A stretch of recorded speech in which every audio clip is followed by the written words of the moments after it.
이제 부활에 대해서 말씀을 이제 드리는데요. 사실 이 고린도전서 15장에 나오는 이 부활에 대한 내용은 1차적으로는 고린도 교회의 성도들에게 사도 바울이 이 부활의 교훈을 그들에게 전하는 거죠. 이 부활의 교훈을 그들에게 전하는 이유는 뭐겠어요? 신앙생활 똑바로 해라 이 말이죠. 그러니까 우리가 사는 이 생만 죽고 살다가 죽으면 끝나는 게 아니라 다음 생도 있다. 그리고 우리 기독교는 지금 이 생보다 더 중요한 게 다음 생이다. 부활하고 그렇게 해서 맞이하게 되는 새로운 생명의 그 세계가 진짜 세계다. 그러니까 너희가 이 부활의 신앙을 따라서 복음의 은혜 안에서 바르게 서 있어라. 우리가 본문을 보면 부활을 부정하는 그런 거짓된 교사가 있었다는 사실을 우리가 오늘 본문에서 보면 알 수가 있어요. 아마 유대인들 가운데에 사도 바울을 계속 따라다니면서 사도 바울의 복음 전도 사역을 방해하고 이랬던 사람들이 있었는데, 유대인들 중에서도 이 부활을 부정하고 천사들을 부정하고 영을 부정하는 이런 파들이 있었죠. 그게 바로 우리가 사두개파다, 이 사독파다 이렇게도 말합니다. 사두개파. 이 사두개파들은 오늘날로 말하면 한마디로 세속화된 자유주의자들이에요. 세속화된 자유주의자들. 그 고린도 교회 내에도 부활을 부인하는 사람들이 있었던 거예요. 그러니까 사도 바울도 이런 내용들을 이제 다시금 정리를 하는 것입니다. 그런데 사도 바울이 생각하고 있는 부활의 교리에 대해서 성경적으로 우리가 다시금 한번 살펴볼 필요가 있다는 겁니다. 사도 바울이 단순히 여기에서 부활을 주되게 말하고 있지만 당시 고린도 교회 내의 컨텍스트 안에서만 우리가 보지 말자는 거예요. 그렇게 보지 말고 부활이라고 하는 주제를 좀 성경 전체의 큰 틀에서 이 부활에 대해서 한번 좀 보자. 자, 오늘 24절을 보면요. 이제 부활의 첫 열매인 그리스도가 있고 그 다음에는 그리스도께서 강림하실 때에 그에게 속한 자들도 다 부활할 것이다. 그래서 제가 저번 시간에 감자와 함께 이 감자의 줄기에 달려있던 이제 새로 단련한 감자들에 대해서 제가 예로 그렇게 말씀을 드렸습니다. 땅 속에 묻혀있던 감자들. 그러나 그 땅 속에 있는 감자들은 벌써 새 생명의 존재들인 거예요. 우리는 지금 이 세상에 살지만 우리 속에는 벌써 이 부활의 권능이 역사하고 있습니다. 이것이 여러분 속에 새롭게 핵감자처럼 여러분들 속에 이미 이 생명이 여러분 속에 있어요. 믿으시기 바랍니다. 예수님을 믿는 자들 속에는 이 부활의 생명이 여러분 속에 벌써 능력으로 역사하고 있습니다. 우리가 그걸 잘 몰라서 그렇지, 성경은 부활에 대해서 그렇게 얘기하지 않아요. 부활하고 난 다음에 그 능력을 얻는 게 아니라 벌써 부활의 첫 열매 누구시죠? 바로 예수 그리스도께서 부활하셔서 그리스도께 접붙임 받은 우리 성도들, 이걸 우리가 연합했다 그러죠. 이 그리스도와 연합된 성도들은 벌써 이 그리스도에게 접붙임 받았기 때문에 그리스도의 생명을 누리고 있는 거예요. 벌써 이 생명은 무슨 생명이겠어요? 부활하신 그리스도의 생명인 거예요. 이게 여러분 속에 역사하고 있는 거예요. 그래서 그리스도인은 죽음을 두려워하지는 않아요. 그래서 하나님도 이 죽음을, 성도의 죽음은 귀하게 보신다 그랬어요. 성도의 죽음을 왜 하나님이 귀하게 보실까요? 그렇죠. 이 죽음은 헛된 죽음이 아니라 부활로의 길을 걸어가는 한 단계이기 때문에 하나님은 성도의 죽음은 귀하게 보시는 거예요. 자, 이제 이 부활에 대해서 이제 얘기를 하는데 사도 바울은 이 부활을 이제 더 포괄적이고 넓게 보여줘요. 이제 오늘의 주제가 이제 여기에서부터 시작돼요. 24절부터. 자, 부활 이후에는 어떻게 되냐? 그 얘기예요. 우리가 부활을 하면은 죽은 자들이 부활하면 그때가 이제 이 모든 인류 역사는 끝납니다. 지상의 역사는요. 부활 이후에 그때는 이제는 하나님께서 다스리는 그야말로 진짜 신천신지예요. 저 신천지가 아니고 정말 신천신지가 도래하게 되면 이 세상의 역사는 끝나요. 부활을 할 때 그때 이제 이것이 언제 이루어지는 겁니다. 바로 그때에 대해서 어떤 일이 벌어지는가에 대해서 사도 바울이 이 24절에서부터 28절까지 그 얘기를 해주고 있어요. 예. 자, 먼저 한번 성경을 한번 천천히 한번 보시기 바랍니다. 그가 그 후에는 마지막이죠, 그죠? 그 부활할 때는 예수님이 23절에 보면 강림하시죠. 그가 강림하실 때에 부활한 자들은 그리스도와 함께 이렇게 쑥 다 뽑힌 감자처럼 달려 올라오는 감자처럼 쑥 다 뽑혀 올라오는 거예요. 예? 그리고 그리스도가 강림할 때에 그 후에는 마지막이니 그때가 무슨 일이 이루어지냐? 그리스도께서 모든 통치와 모든 권세와 능력을 멸하고 나라를 아버지 하나님께 바칠 때라 이렇게 말하는 거예요. 능력과 존귀와 영광을 모두 다 아들이신 그리스도께서 아버지께 다 바친다는 거예요. 자, 여러분 예수님도 하나님이시고 하나님 아버지도 하나님이신데 근데 아버지 하나님께서 아들 하나님께서 아버지 하나님께 나라를 다 아버지께 바친다. 이런 표현은 좀 독특하죠. 그죠? 우리가 그냥 소위 성경에서 보면 뭐 주로 구원, 천국 이런 얘기는 주로 많이 들어도 나라를 하나님 아버지께 바친다? 라고 하는 이런 말은 아마 좀 우리 성도님들도 조금 생소하실 수 있어요. 그런데요, 여기에 중요한 성경적인 구속사적인 내용이 이 속에 있어요. 제가 이제 이 얘기를 오늘 말씀을 드리려고 그러는 거예요. 자, 여러분. 제가 그래서 아까 뭐라 그랬어요? 성경 전체의 틀이다 그랬죠? 이 틀은 드라마라고 보셔도 됩니다. 드라마. 대드라마죠. 하나님의 드라마입니다. 이 하나님의 대드라마가 성경 속에 있어요. 그래서 성경을 깊이 보면 성경 속의 사상을 이해하면 이거에 보입니다. 이것이. 그리고 그거를 이해하고 성경을 보면 다 보여요.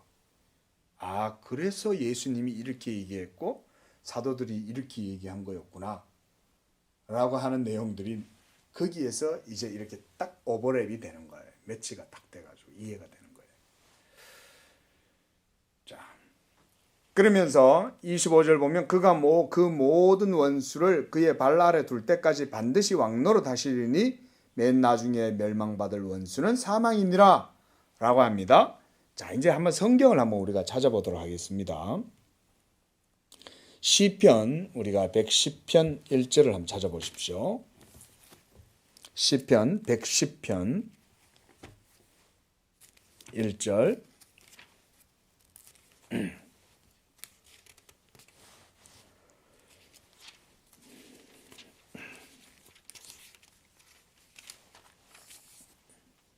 자, 유명한 이 그리스도 시입니다. 자, 1절 한번 읽어보겠습니다. 시작. 여호와께서 내 주에게 말씀하시기를 내가 내 원수들로 내 발판이 되게 하기까지 너는 내 오른쪽에 앉아 있으라 하셨도다. 자, 이 시편 110편 1절을 사도 바울이 지금 인용을 하고 있는 거예요. 그래서 뭐라고 하냐면 모든 원수를 너의 발 아래에 둘 때까지 네가 반드시 왕노릇하리라. 여기 보면 시편 110편 1절 우리가 방금 읽은 내용을 보면 여호와께서 내 주에게 말씀하시기를 내가 너의 원수들로 너의 발판이 되게 하기까지 너는 내 오른쪽에 앉아 있으라 라고 하셨다. 누가? 여러분 시편 110편 1절의 말씀에 보면요. 잘 보세요. 이것은 다윗의 시입니다. 자, 다윗이요. 성령의 감동이 돼가지고 성령의 충만함 속에서 뭘 봤냐면 하늘의 천상에서 일어나는 사건을 본 거예요. 하나님이 다윗의 눈을 열어가지고 천상에서 일어난 사건을 보게 하는데 거기에 어떤 일이 일어났냐면 여호와께서 내 주에게 그랬죠. 여호와께서 누구에게? 내 주에게. 그래서 내 주는 여기서 내 주란 내는 누구예요? 다윗의 주죠. 다윗의 주는 언약의 사자 이렇게 생각하시면 됩니다. 이 언약의 사자가 우리가 구약 신학에서 누구라고 그래요? 바로 예수 그리스도를 언약의 사자라고 우리가 봅니다. 신학적으로.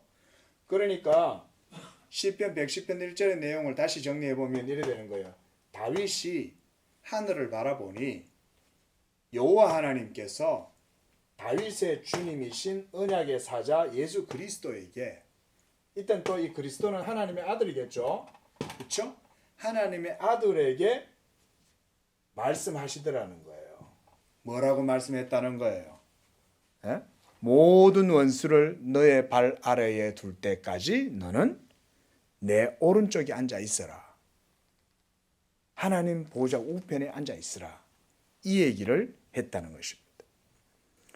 그 다음에 5절도 다시 한번 보십시오. 110편 5절.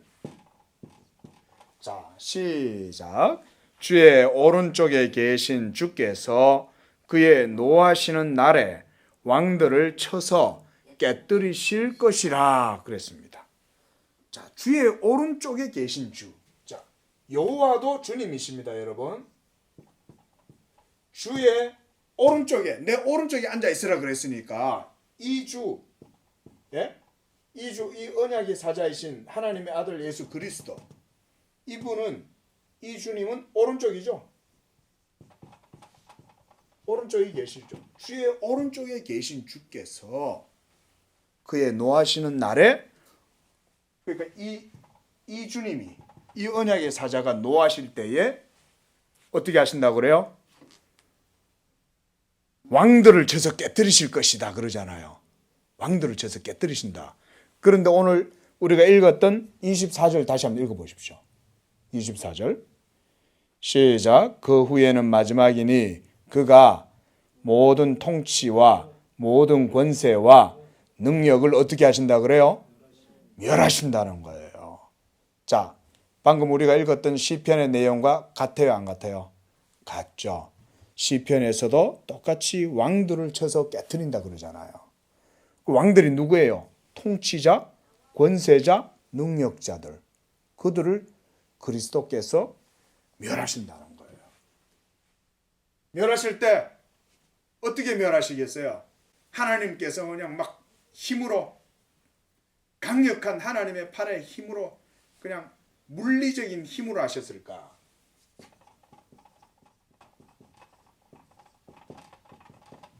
에?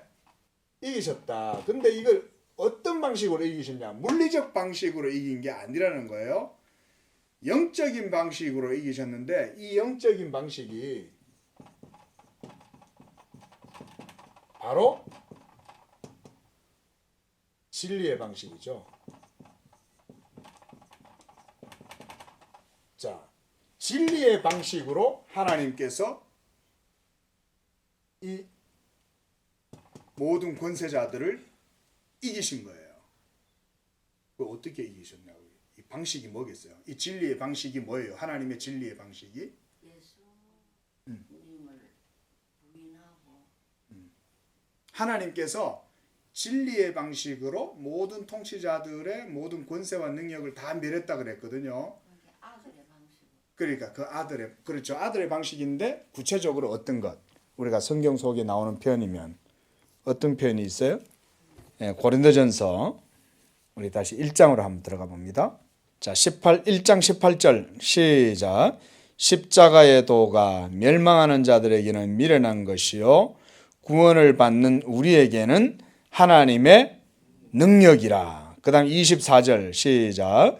오직 부르심을 받은 자들에게는 유대인이나 헬라인이나 그리스도는 하나님의 능력이요 하나님의 지혜니라 라고 하면서 사도 바울은 27절에 뭐라고 말하냐면 이렇게 말해요.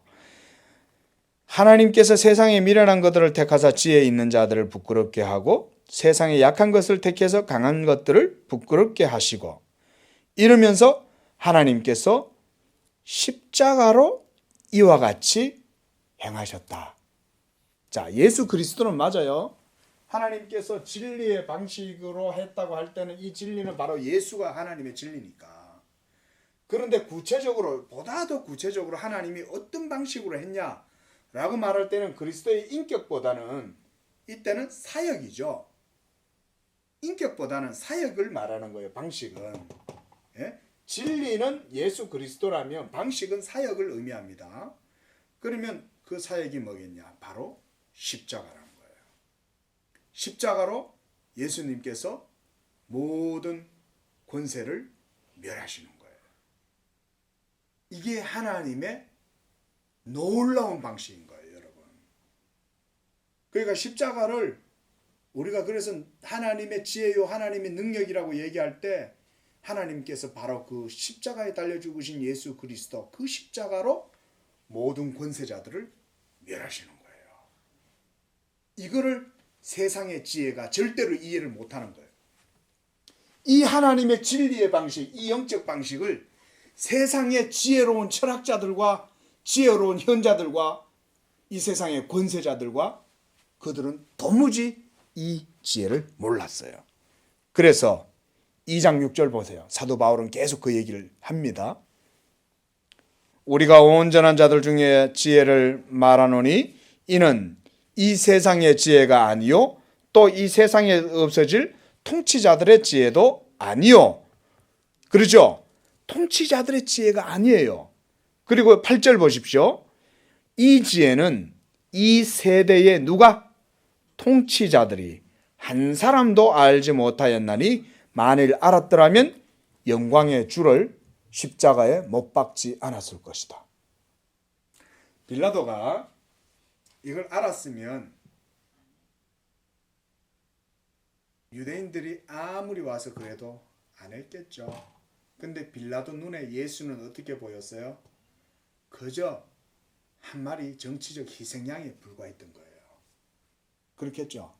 그냥 유대인들이 안 그러면 반란이 일어날 것 같으니까 이 미친 군중들이 나서가지고 광기를 막 광분에 입사해가지고 소리를 지르면서 저 예수를 십자가에 못 박아 죽여라 그러면서 막 소리를 지르니까 이 소요가 일어나면 이 빌라도가 이 정치적인 굉장히 이제 타격을 입는 거예요. 황제한테. 잘못하면 강등이 될 수도 있으니까. 그러니까 빌라도는 손을 씻으면서 그러면 이 피는 너희 자손들한테 너도 가라 이러고는 그냥 그거 하죠. 자, 어쨌건 간에 중요한 게 지금 뭐예요? 하나님의 십자가로 이 일을 역사 속에서 하시는데 아무도 몰랐던 거예요. 그래서 9절 말씀도 보세요. 자, 시작. 기록된 바 하나님이 자기를 사랑하는 자들을 위하여 예비하신 모든 것은 눈으로 보지 못하고 귀로 듣지 못하고 사람의 마음으로 생각하지 못하였다.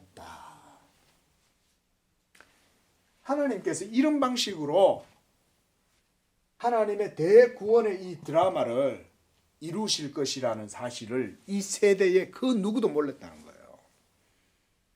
오직 예수 십자가의 이 진리의 방식, 이 십자가의 도는 하나님의 택함을 입은 백성들에게만, 믿는 우리들에게는 이 십자가가 하나님의 능력이요 하나님의 지혜다. 사도 바울이 그 얘기를 하는 거예요. 그래서 이 고린도전서 1장 2절에 1장과 2장에 나오는 이 십자가에 대한 내용은요, 사실은 굉장히 중요해요. 그러니까 어때요? 지금 보세요.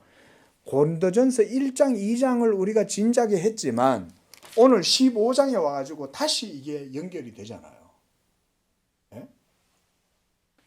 그럼 결국은 하나님께서 이렇게 이 여호와께서 이미 만세 전부터 이렇게 하나님의 구원의 역사를 창세 전부터 벌써 준비하셨다. 다시 하나 또 찾아봅니다. 이번에는 시편 2편으로 가봅니다. 시편 2장 6절 시작. 내가 나의 왕을 내 거룩한 산 시온에 세웠다 하시리로다. 내가 나의 왕을. 그래서 2절에도 한번 보세요. 2절에도 보면 세상의 군왕들이 나서고 관원들이 서로 꾀하여 여호와와 그의 기름 부음 받은 자를 대적한다 그러죠. 자, 여기도요. 여러분 두 인격이 나타나죠. 그죠? 여호와와, 자, 이번에는 시편 2편입니다. 그죠? 시편 2편 2절에 보면 여호와와 그 다음에 또 누가 있어요? 기름 부음 받은 자 나오죠. 기름 부음 받은 자.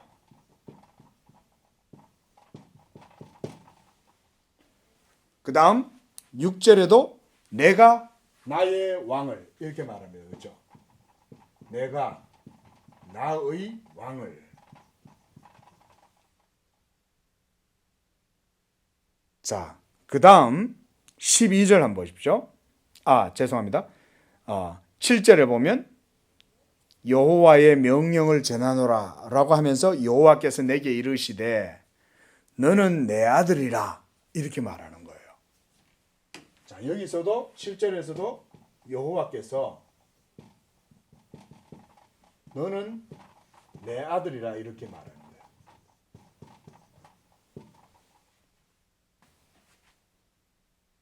그러면서 뭐라고 말해요? 내게 구하라. 내가 이방 나라를 너의 유업으로 주리니 너의 소유가 땅끝까지 이르리로다. 네가 철장으로 그들을 깨뜨리고 질그릇같이 부수리라 하시도다. 그러면서 12절에 그의 아들에게 입맞추라 이렇게 말하죠. 그의 아들 나오죠. 그리고 뭐라고 해요? 사람들한테 진노하심으로 너희, 그렇지 않으면 진노하심으로 너희가 길에서 망하리니 진노가 급하심이라 이렇게 말합니다. 자, 여러분 이 시편 2편도 메시아시, 이 그리스도 시편으로 유명합니다. 자, 여기 보세요. 여호와와 여기서도 이제 이 다윗이 지금 이 예언을 하는 거예요. 이 이제 성령이 충만해서 그리스도에 관한 이 예언을 하는 겁니다. 그 보니까 여호와와 그의 기름 부음 받은 자를 세상의 관원들이 대적하더라는 거예요. 그런데 실제로 세상의 관원들이 그리스도를 대적했어요? 안 대적했어요? 대적했죠. 그대로 이루어진 거잖아요. 유대의 관원들이 다 모여가지고 이방인과 결탁하죠. 이 빌라도와 함께 결탁해갖고 그리스도를 십자가에 못 박는 거예요. 이미 그 일을 다윗은 그때 당시에 성령을 통해서 계시를 받은 거예요. 근데 하나님께서는 뭐라 그러냐? 내가 이 여호와세요. 여호와께서 나의 왕, 왜냐하면 내가 세운 나의 왕, 내 오른편에 있으라 그랬잖아요. 주의 우편에 계신 주, 바로 그 왕이에요. 그 예수 그리스도. 그 다음 7절에도 보면 여호와께서 너는 내 아들이라. 이 신약에도 이 표현들 많이 나오죠. 이는 내 사랑하는 아들이요. 이런 표현이 있잖아요. 예? 그렇죠? 그래서 이런 내용들을 그대로 우리가 구약에서 볼 수가 있습니다. 그 다음에 그의 아들의 입맞추라 그러죠.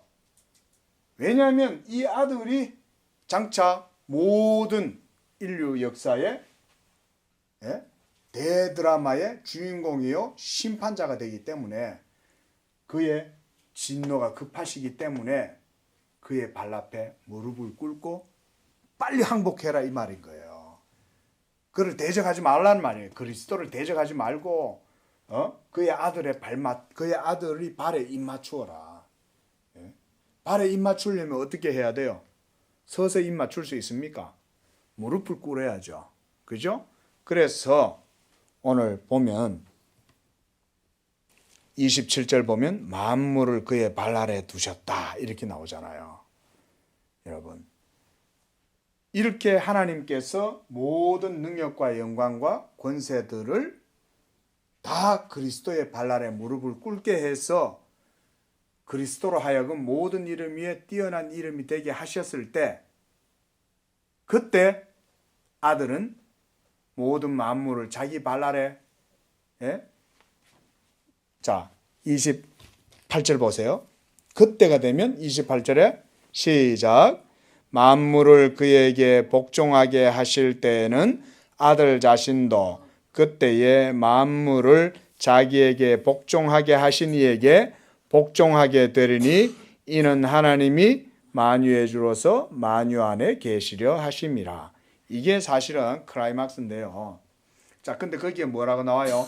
만물을 그에게 복종하게 하실 때 아들도 자기 만물을 자기에게 복종하게 하신 그 하나님 여호와께, 그죠? 아까 우리가 시편 110편 1절에서 그랬잖아요, 그죠? 주께서 내 주에게 말씀하시되 너는 내 우편에 앉아 있으라 라고 하면서 모든 권세자들이 다 너에게 무릎 꿇을 것이다 라고 하는 내용이 나온단 말이에요. 그걸 누가 그렇게 하시냐? 하나님 아버지께서 그리스도께 복종하게 한다는 거예요. 그리고 그 일이 이루어지면 완전히 그것이 성취가 됐을 때 이제 그리스도께서 그 모든 이 구속의 완성을 하나님 아버지께 다 돌려드린다는 거예요. 그게 부활이 이루어지고 난 이후에 최후의 역사예요. 최후의 부활의 사건.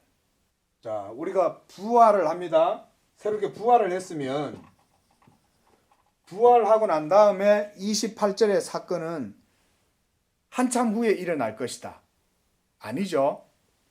우리가 모두 다 죽음에서 부활을 해갖고 새 생명을 덧입으면요. 그때는 이미 인류 역사는 끝난 거예요. 이 세상의 역사는 끝났어요. 더 이상 거기는 사망도 없어요.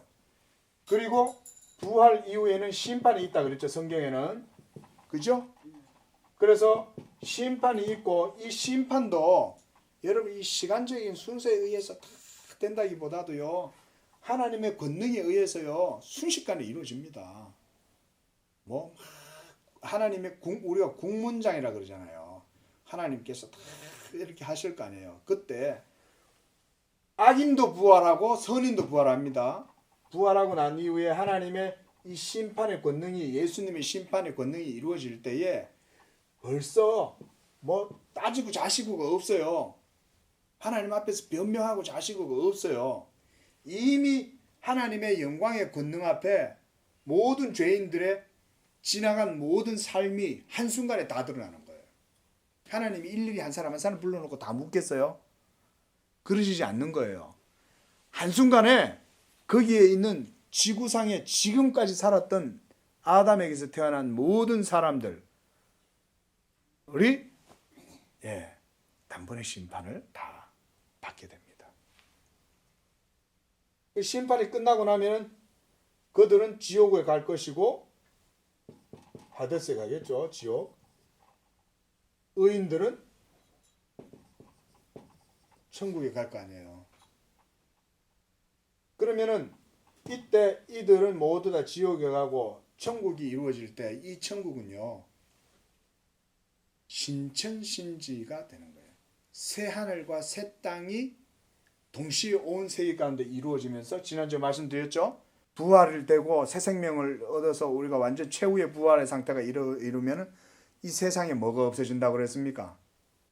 죄가 없어지죠. 죄가 없어야 생명이 있잖아요. 그래서 죄의 끝자락까지 다 사라져요, 여러분. 그러니까 죄가 없으니까 하나님의 거룩한 하나님의 영광과 의와 권능이 한마디로 거룩이죠. 거룩한 영광이죠. 이 거룩이 온 세계 가운데 가득한 거예요. 그래서 이 선지자들이 우리가 그런 노래 있잖아요. 물이 바다 덮음 같이. 여러분 보세요. 이 상태가 그 상태예요. 여호와를 아는 지식이 온 세상에 충만하리라. 그리고 어두움은 거기는 조금도 없어요. 생명으로 가득해요. 왜? 여호와를 아는 지식이 이 여호와를 아는 지식이 온 세상에 충만하기 때문에 하나님에 대한 하나님의 영광이 가득히 비치니까 지식이 충만해진 거예요. 벌써 죄는 없어졌어요. 그리고 하나님이 가득하니까 온 세상에 진리의 빛이 가득하겠죠. 그죠? 하나님의 빛이 가득하겠죠. 그래서 선지자가 뭐라 그래요? 그때는 소의 방울에조차도 여호와에 대한 여호와를 알라 이게 소의 방울에까지 다 기록되어 있다는 거예요. 비유적으로 그렇게 표현을 하는 거예요. 그러니까 하나님을 아는 지식이 지금은 여러분들 하나님 아는 지식 배우기 쉽지 않죠. 목사한테 지난주에 배웠는데 또 들어보니까 또 잊어버리고 그러잖아요. 여호와의 영광이 충만해지고 물이 바다를 덮음같이 여호와를 아는 지식이 온 땅에 충만해지면 그럴 일이 없어요. 온 세상 자체가 그냥 하나님의 빛으로 가득하고 이 빛은 그냥 빛이 아니에요. 지식의 빛이에요. 이 무슨 지식? 무슨 지식이에요? 이 지식은? 그렇죠. 하나님을 아는 지식이죠. 여호와를 아는 지식이에요. 이 지식에 있어서 조금도 빈틈이 없다는 거예요. 온 우주가, 온 세상이. 그래서 물이 바다를 덮음같이란 말을 그게 시적인 표현이죠. 그러니까 만해. 그 사람은 불교인이긴 하지만 바다가 꽉 찼다 이런 말이거든요. 근데 물이 바다를 덮는다 그럴 때 여러분 그 물이 전부 다 여호와의 지식의 원소라고 생각해 보세요. 물 한 방울 자체가. 그렇게 여호와를 아는 지식이 온 우주 가운데 가득하니까 그 속에서 빛 속에서 우리 부활한 사람들이 하나님의 영원한 이 지식을 아니까 지식을 통해서 영생을 얻는 거예요. 여러분 이거는 헬라 철학에서 말하는 이데아의 지식, 로고스 지식 그런 게 아닙니다. 그래서 기독교와 헬라의 그 이데아 사상과 이 도식이 그래서 다른 거예요. 이 지식은 모두 다 이 빛과 이 하나님을 아는 지식, 이 로고스의 이 지식으로 인해서 우리가 구원받는다면 이거는 성육신하신 그리스도의 지식이에요. 그렇죠? 근데 헬라 철학에서 플라톤이나 이런 이데아 사상에서 보면 그 로고스는 육이 없죠. 이 사르스가 없죠. 예? 육을 말하지 않잖아요. 육은 헬라 철학에서는 고급스러운 거예요? 저급한 거예요? 저급한 거로 얘기잖아요. 그래서 이 현상 세계, 물질 세계를 플라톤뿐만 아니라 헬라 철학에 있는 사람들은 현상 세계를 천박하고 저속한 걸로 본 거예요. 그래서 예지계와 현상계를 이원론적으로 이해했습니다. 그런데요, 그렇게 본 것만도 사실은 대단해요. 사실은 그 당시에 그렇게까지 봤다는 것만으로도 사실은 대단합니다. 그래도 불구하고 기독교의 복음의 진리, 하나님의 구원의 진리는 그것과는 틀려요. 그리스도의 성육신을 통해서 그리스도께서 성육신 하시고 십자가로 죽으시고 그래서 부활의 첫 열매가 되시고 그렇게 해서 그를 믿는 자들이 최후의 부활 심판 때에 전부 다 생명의 부활로 다시금 살아나죠. 그렇죠? 그렇게 해서 천국에 가는 거예요.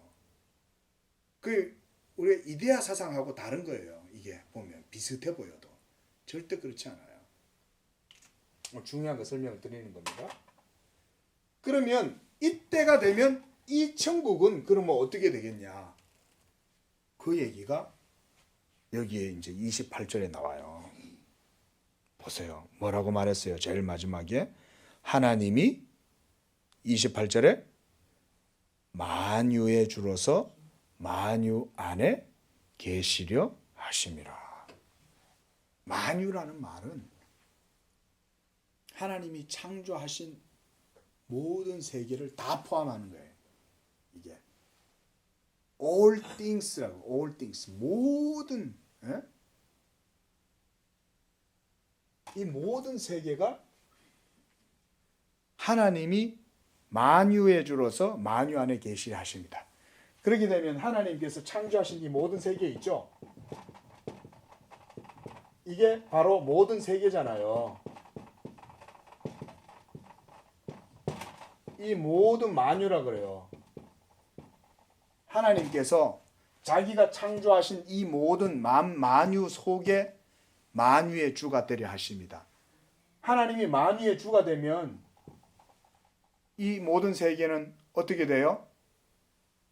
하나님의 그렇죠. 하나님이 다스리는 완전한 다스림의 세계가 이루어지겠죠. 그러면 그 모든 것에 죄뿐만 아니라 뭐도 없어지겠어요? 사망이 없어지는 거예요. 네? 예수님이 이 일을 하시러 오신 거예요. 예수님이 이 세상에 오신 이유는 바로 이런 일을 이루시려고 만유 안에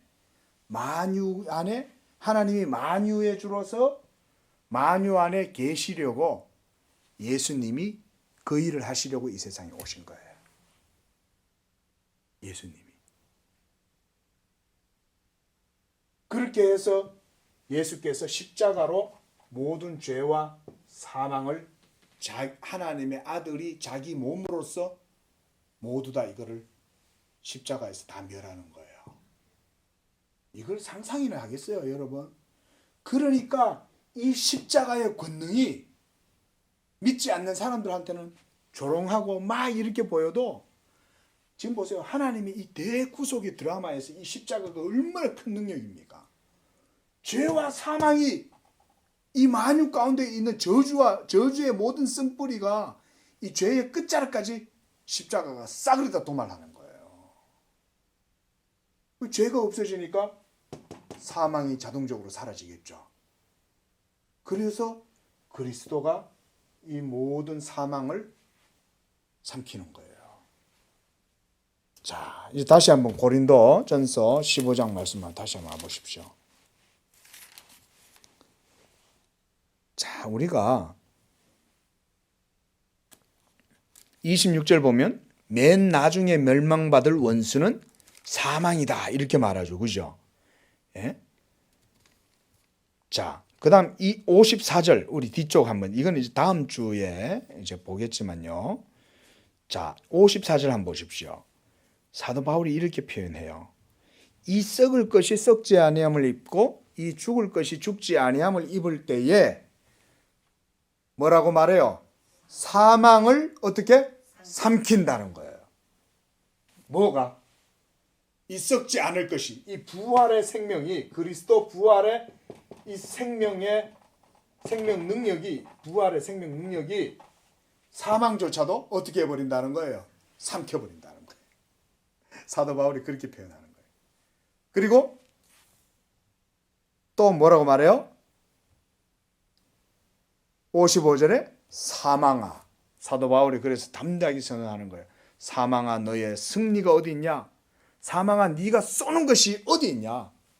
네가 이제 끝났지 않냐 이 얘기예요. 사망 너의 권세, 죄의 권세, 사망의 권세. 여러분 그래서 그거 보면 사도 바울이 56절에 꼭 중요한 내용 말합니다. 자, 56절 한번 읽어보세요. 시작. 사망이 쏘는 것은 뭐예요? 죄요. 죄의 권능은 뭐입니까? 율법이요. 이게 뭔 말이냐면 이 얘기예요. 제가 요 설명해 드릴게요. 다음 주에 어차피 또 말씀을 드리겠지만, 자, 죄의 권능은 사망에 쏘는 것은 죄고, 죄의 권능은 율법이라. 이 말은요, 이 말이에요. 바로 예수께서 율법의 모든 의를 친히 행하시고 이루시고 십자가에서 당하시고 이루심으로 율법의 모든 그 죄에 대한 요구, 그 여러분들이 죄 때문에 죽어야 되잖아요. 여러분이 십자가에 사실은 못 박혀 죽어야 되는 거예요. 예? 그런데 누가 죽으신 거예요? 예수님이 여러분들의 그 죄를 지고 율법의 저주를 받으시고 십자가에서 죽으신 거예요. 그러니까 이 예수를 믿는 자들의 모든 죄가 십자가에서 예수님이 율법에 대하여 죽으셨기 때문에 이제 더 이상 여러분들의 죄는 여러분들을 쏘지를 못하는 거예요. 그래서 거기에서 사망이 쏘는 것은 죄고 죄의 권능은 율법이라는 얘기가 바로 그 얘기예요.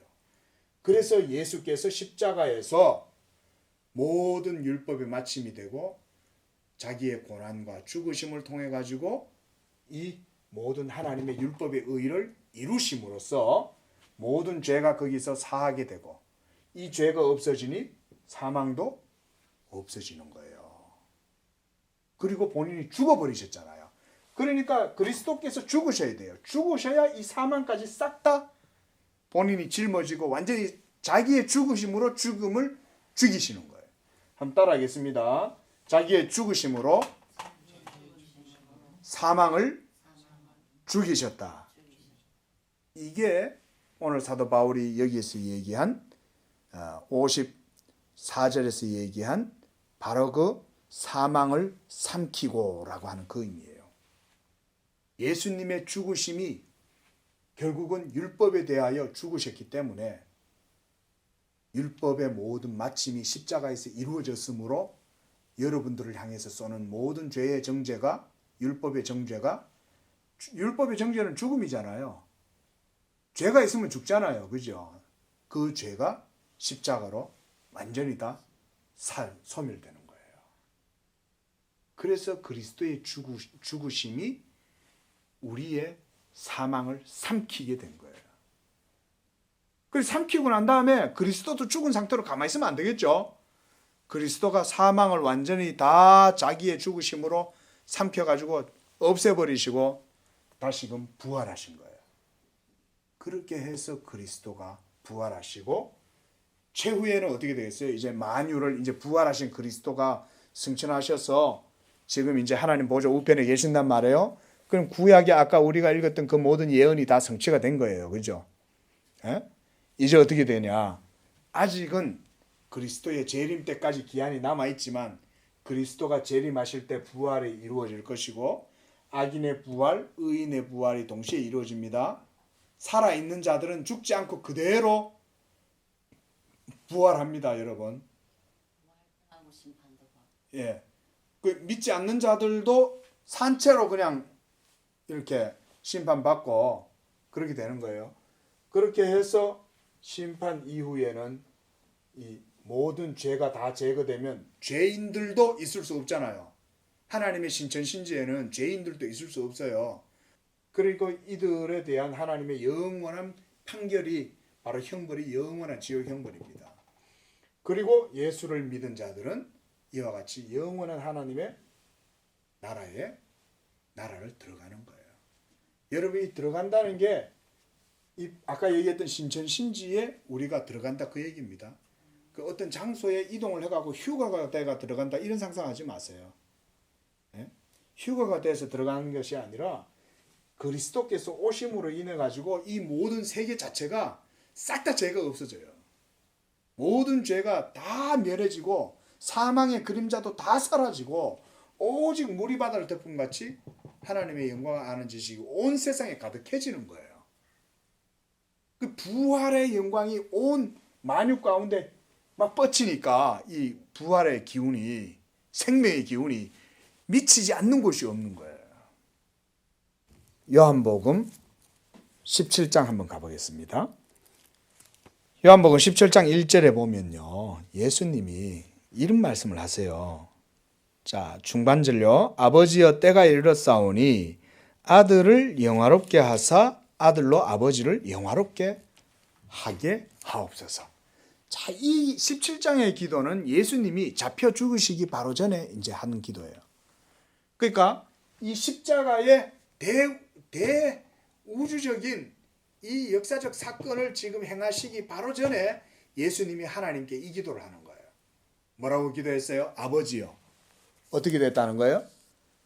때가 됐다는 거예요. 때가. 이제 내가 이 십자가를 지고 만유 안에 만유의 주가 되시려고 하나님께서 나를 보내셨는데 이제 이 구원의 대드라마를 이룰 때가 되었나이다. 그래서 이제 나를 영화롭게 하사 아들로 아버지를 영화롭게 하게 하옵소서. 자, 이것도 아까 우리가 거기 고린도전서 말씀에 비슷하죠. 예? 아들이 아버지께 모든 만물을 다 나라를 바치잖아요. 영광을 하나님께 돌린단 말이에요. 여기에서도 그런 말씀이 나와요. 그 다음 2절 보세요. 아버지께서 아들에게 주신 모든 사람에게 영생을 주게 하시려고 만민을 다스리는 권세를 아들에게 주셨음이로소이다. 아버지께서 아들에게 주신 모든 사람. 예수님께서 이 세상에 오신 이유는 아버지께서 자기에게 주신 자들을 구원하시려고 오신 거예요. 그리고 여러분 보세요. 그들을 바로 우리가 택자들이라고 그래요. 자, 이 택자들을 하나님 아버지께서, 성부께서 이 성자 예수님께 주었단 말이죠. 언제 주었어요? 만세 전에 주신 거죠. 이 택자들을 위하여 예수께서 오셨는데 이 택자들에 대한 구원을 통해 가지고 부활하시고 장차 재림하실 거란 말이에요, 이제. 자, 그렇게 해서 이 모든 구속의 역사가 이루어지게 될 때 이 모든 하나님 나라의 영광이라든가 영원한 영생 이런 것들을 이 택자들에게 줄 거 아니에요. 여러분, 이 일을 위하여 하나님께서 이 모든 구속의 역사를 행하신다는 거예요. 자기 아들도 그 일을 위해서 보내셨다는 거예요. 그래서 여러분, 이 세상에서 예수를 믿고 구원받은 백성들은요, 하나님의 대구원의 드라마 속에 여러분 이렇게 하나님의 영원한 이 나라의 영광을 위하여 이 믿는 자들의 영광을 위해서 하나님이 성자를 보내시고 성자는 이 세상에서 이들을 위하여 이 모든 구속의 역사를 이루시는 거예요. 그래서 성경에도 뭐라 그러냐면 우리도 하나님께 영광을 돌리지만 뭐라 그러냐면 하나님이 너희의 영광을 위하사 이렇게 말해요. 하나님이 너희의 영광을 위하사 하나님께서 이와 같은 의와 구원을 너희들에게 주셨다. 이렇게 말합니다. 요는 결국은 이렇게 해서 하나님께서 이 모든 이름 위에 뛰어난 이름이 되게 하신다. 자, 그 얘기도 있어요. 우리가 빌립보서 2장 한번 가보겠습니다. 9절, 11절까지 시작. 이러므로 하나님이 그를 지극히 높여 모든 이름 위에 뛰어난 이름을 주사 하늘에 있는 자들과 땅에 있는 자들과 땅 아래에 있는 자들로 모든 무릎을 예수의 이름에 꿇게 하시고 모든 입으로 예수 그리스도를 주라 시인하여 하나님 아버지께 영광을 돌리게 하셨느니라. 자, 여기 보세요. 하늘에 있는 자들과 땅에 있는 자들과 땅 아래에 있는 자들로 모든 무릎을 예수의 이름에 꿇게 해라 그러죠. 아까 우리가 읽었던 내용이 바로 그거죠. 시편에서도 모든 무릎이 너에게 꿇을 것이다. 나라를 구해라. 아들아 내게 구해라. 그 얘기가 뭐냐면 바로 이것이 영원전에 이 세상에 있기도 전에 벌써 하나님 안에 만세전에 영원전에 창세전에 누구 안에서 삼위일체 하나님 안에서 이루어진 신적인 협약이다 그래요. 이걸 우리가 팍툼 살루티시다 그래요. 이거를. 그래서 이 신적 협약, 창세전에 있었던 이 신적 협약 안에 벌써 하나님께서 아들을 자기의 왕으로 세워서 그 아들을 통하여 만유를 회복시키시길 작정하신 거예요. 예? 그때는 아담이 있었어요, 없었어요? 그때는 아직 아담이 없었는 때인데도 하나님은 벌써 아담을 창조하셨을 때 이 아담이 선악과를 하나님의 계명에 순종하지 않고 불순종하게 될 것들을 알고 타락하고 그래서 멸망당하고 이걸 다 아심에도 만세전에 벌써 하나님은 이 일을 예비해 놓으셨다는 거예요. 그래서 때가 되자 하나님의 아들이 이 신적 협약을 이루시려고 이 세상에 오신 것이 바로, 그리고 그 오셔가지고 어떻게 이루셨어요? 무엇으로 이루셨다? 진리의 방식인 십자가의 방식으로 하나님의 아들이 십자가에서 죽으심으로 이 모든 놀라운 하나님의 신적 지혜와 능력이 십자가를 통해서 이루어지게 하고, 그래서 죄를 멸하고 사망을 멸하고 부활하심으로 이 모든 이름 위에 뛰어난 이름이 됐잖아요. 예수님이. 그러면 예수님이 바로 최고 권세자라는 거죠. 그죠? 최고의 권세를 가진 분이 바로 예수님이기 때문에 예수님에게 세상을 심판하는 권세를 주신 거예요. 우리가 아까 읽지는 않았지만 요한복음 17장 안에도 예수님한테 하나님께서 심판의 권세를 주셨다고 거기 나옵니다. 그러니까 이렇게 하시고 난 다음에 결국은 이렇게 해서 최후의 부활을 통해 가지고 모든 구원이 다 이루어지는 거예요. 자, 여기까지. 이것도 뭐 여러분들이 힘드셔서 제가 이렇게 이제 많이 이렇게 이제 간략하게 했는데요. 이 드라마입니다. 이 구원의 대드라마입니다. 사도 바울이 얘기한 만유 안에 만유가 되게 하려 하심이라라고 하는 의미가 이런 얘기입니다. 그게 이사야의 사상과 하박국의 사상과 말라기의 사상과 다 일맥상통하는 거예요. 선지자들은 예수 그리스도를 통해서 장차 이와 같은 하나님의 영광을 아는 이 지혜와 지식과 이 빛이 온 세계에 그리스도의 이 구속을 통해서 세계 가운데 부활의 생명으로 가득하게 될 것을 말하고